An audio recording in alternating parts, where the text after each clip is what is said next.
La famille. Vidéo pour une audience mature. Hein. Ok. Je vais parler des préservatifs. Et je précise que je n'encourage pas la promiscuité, la fornication, l'adultère et toutes sortes de débauches sexuelles. Je parle du préservatif dans le cadre du coaching et du business. N'est-ce pas? Donc ce n'est pas un appel à la bordellerie. Le coach condamne la bordellerie. Je veux des gens responsables dans un monde responsable. Néanmoins, ma vision n'est pas partagée de tout le monde. Et au Gabon et en Afrique centrale en général, beaucoup de personnes ont des rapports sexuels tous les jours, dans le cadre normal des choses et même dans le cadre anormal. Donc, le PIF représente une opportunité de commerce exceptionnelle. Et je m'étonne que jusqu'alors, en Afrique centrale, francophone, il n'y ait aucun pays qui en produise. Tous les préservatifs que les Gabonais utilisent à cœur joie sont importés soit d'Europe ou d'Asie ou d'Amérique.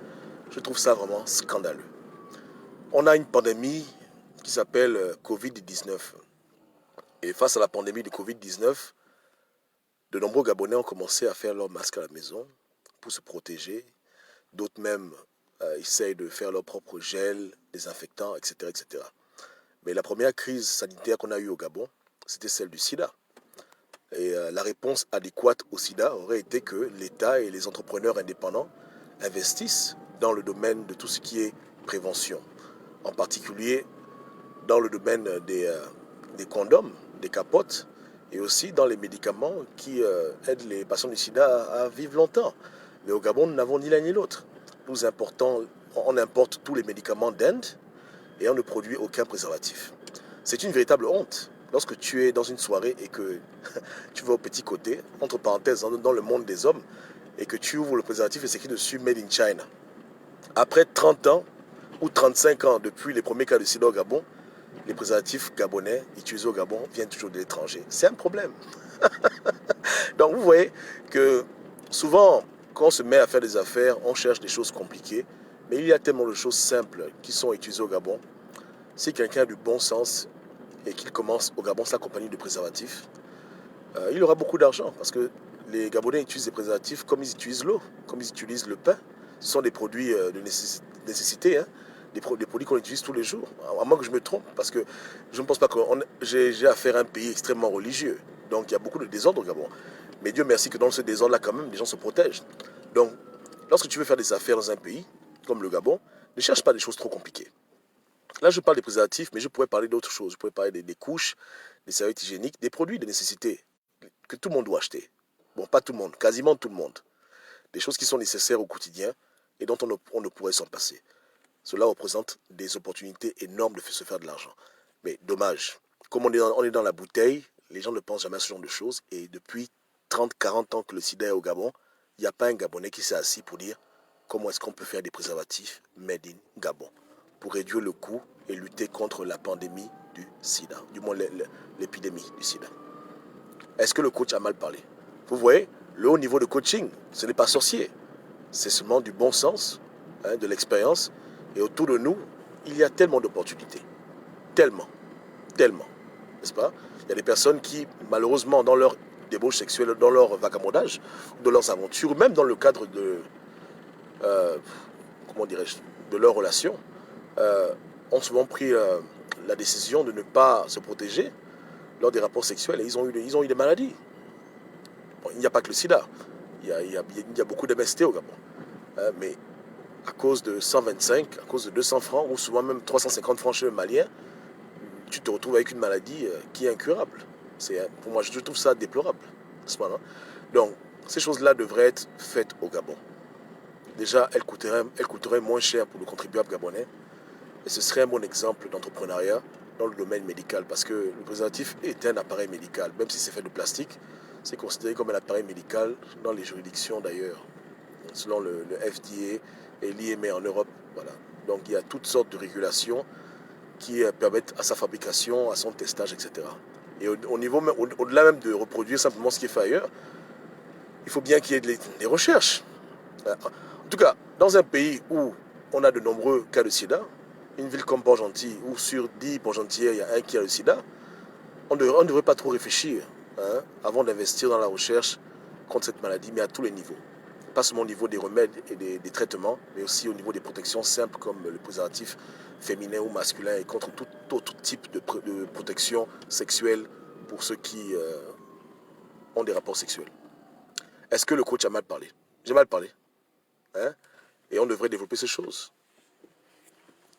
dans tous les sens possibles. Faire des préservatifs écologiques, des préservatifs parfumés, un peu comme le font les autres d'ailleurs. Ouais. Voilà. Bon, aujourd'hui il y a les masques. Je pense que d'ici 2-3 mois, il y aura des gens qui vont ouvrir les magasins de masques. Mais le coronavirus, c'est pas le premier cas qu'on a au Gabon. Enfin, moi je me rappelle quand j'étais plus jeune, lorsque l'épidémie du sida a commencé, c'était tous les jours à la télévision. Hein. La capote, mon pote, t'as qu'à faire comme nous, on se rappelle de tout ça. Ouais, hein. Mais au-delà de faire des publicités, de prévention, de propagande, il faut aussi investir dans ces choses. Il faut arriver à faire des produits locaux qui répondent à nos besoins locaux. Sur mon poste, j'ai parlé de boulangerie. Pourquoi est-ce qu'il n'y a pas autant de Gabonais qui ont des boulangeries que des étrangers? Personne n'a su répondre. Pourtant, les Gabonais mangent du pain tous les jours. Les couches des enfants, le lait des enfants. Il y a plein de produits qu'on ne devrait même plus importer. Des produits qui sont tellement nécessaires qu'on devrait les avoir à portée de main dans ce pays. Mais hélas, il n'y a pas de volonté ou bien il n'y a pas de désir de les faire. Bon. C'est triste, ouais. Pourtant, je pense que quelqu'un peut facilement devenir milliardaire. En tout cas, au Gabon, tu ouvres une compagnie de préservatifs, tu vas être riche. Hein. Tu vas pas être pauvre. Hein. Si le Malien vend le préservatif à 150, toi tu casses le prix à 25, papa. Tu vas être riche, tu auras des commandes tous les jours. Hein. Ah ouais. tu auras des commandes tous les jours. Tu vas plus dormir. Ta compagnie va produire. Ah oui, les Gabonais, c'est pas la blague, hein, ce peuple-là. Ce sont des consommateurs. Ouais, là. La richesse n'est pas difficile. Hein. Ouais. C'est clair qu'il y a des business qui sont plus techniques et plus difficiles, plus complexes à réaliser, des projets plus complexes. Voilà, donc, il y a des choses simples. Des choses simples. Donc l'entrepreneur gabonais n'a pas besoin de se tuer. Tu es dans le mapan, tu t'assois, tu regardes autour de toi, tu observes. Et tu regardes ce qui manque et ce qui est faisable facilement. Tu vois. Des produits comme le mosquito, on ne devrait plus importer ce genre de choses. Jusqu'à présent, il n'y a pas un Gabonais qui a inventé un pesticide. En 50 ans de Gabon, il n'y a pas un pesticide gabonais. Ouais, c'est des trucs qui font mal. Parce qu'au Gabon, on a un problème de paludisme. Comment quelqu'un ne s'est pas encore assis dans ce pays pour dire, bon, chaque année, il y a des cas de paludisme, on importe le Rambo, on ne sait même pas quel genre d'acide le Rambo est. On importe le mosquito. Le mosquito, on ne connaît même pas la composition du mosquito. Si ça chasse vraiment les moustiques. Bon, on consomme ces choses-là, voilà. Mais on a des herbes. Par exemple, je vous donne un secret. Bon, c'est même pas un secret. La citronnelle, elle chasse les moustiques. Pourquoi il n'y a pas des aérosols de citronnelle au Gabon pour ne fût-ce que combattre cette pandémie de paludisme chaque année? Vous voyez, c'est pas difficile. Observez autour de vous et ce dont les gens ont besoin. Voici déjà le commencement. Voici l'opportunité. Pas besoin d'avoir des millions pour commencer à entreprendre. Il faut déjà répondre à la demande. N'est-ce pas là? La demande, elle est grande. Pour les insecticides. Hein? Pour le Rambo, les Gabonais payent comment ça s'appelle? C'est quoi? Il y a le Rambo et puis il y a l'autre, là j'ai oublié, le Timor et puis les Gabonais achètent 2000, 3000. Mais voilà. Parce que les moustiques font mal. Même des crèmes topicales contre les piqûres de moustiques. Il faut aller à la pharmacie, payer le prix, le médicament des blancs. Et rien n'est fait localement, c'est ce genre de problème. Et c'est le problème que l'on vit chaque année. À un moment donné, on doit faire un effort. Au Gabon, on se plaint qu'il n'y a pas d'eau. Mais il pleut beaucoup au Gabon. Pourquoi est-ce qu'il n'y a pas des compagnies qui vendent au Gabonais des filtres? On récolte l'eau de la pluie et on filtre l'eau de la pluie et on peut boire cette eau-là. Pourquoi est-ce que les gens... C'est quoi le problème? Je ne comprends pas. Il y a tellement de choses qui peuvent aider les Gabonais au quotidien. Ce n'est pas des choses difficiles, il faut seulement les faire. Il faut que quelqu'un commence à répondre à cette demande. Et puis c'est parti. N'est-ce pas? Voilà. Donc, prochaine fois, vous allez au Gabon, demandez-leur s'il n'y a pas des préservatifs made in Gabon. Et puis vous prenez la photo, vous envoyez ça au coach. Et j'aurais dit que oui, là j'ai bien coaché. Yeke, c'est ça ou c'est pas ça? Ok, on se pige. Ciao, ciao. Oh oui, désolé, Nausicaa, tu dis? Non, le gouvernement, mais c'est vrai que l'État met les bâtons dans les roues, mais on ne peut pas se décourager d'entreprendre au Gabon parce que l'État nous sabote. On doit continuer à se battre. Et quand le produit est bon, les gens vont réclamer. Voilà. C'est-à-dire que quelque chose qui est essentiel, même si l'État combat ou les gens sabotent, ça avancera. Une personne, on peut bloquer une personne, mais on ne pourrait pas, on ne peut pas bloquer 1000 personnes. Et voici un peu la philosophie du combat. C'est facile d'emmerder un entrepreneur, mais tu ne peux pas fatiguer 100 000 entrepreneurs. Quand tu fatigues un et un autre qui naît, etc., il faut que les gens tout le temps continuent, jusqu'à ce que les gens qui font le mal dans l'État gabonais se découragent de fatiguer les Gabonais qui veulent entreprendre quelque chose dans leur vie. Donc il faut continuer de persévérer dans ces choses-là. Voilà. Alors tu dis quoi? Les Libanais ont installé une mafia. Oui, mais il faut le faire. Il faut ouvrir des boulangeries. On mange du pain tous les jours, donc la clientèle potentielle est bonne. Si ton pain est bon, les gens vont l'acheter. Voilà la vérité. Pour répondre à Alric, hein. Voilà. Non, à l'époque, c'était quoi? 200 francs CFA, le préservatif. Ouais. Bon, en tout cas, n'allez pas loin. Hein.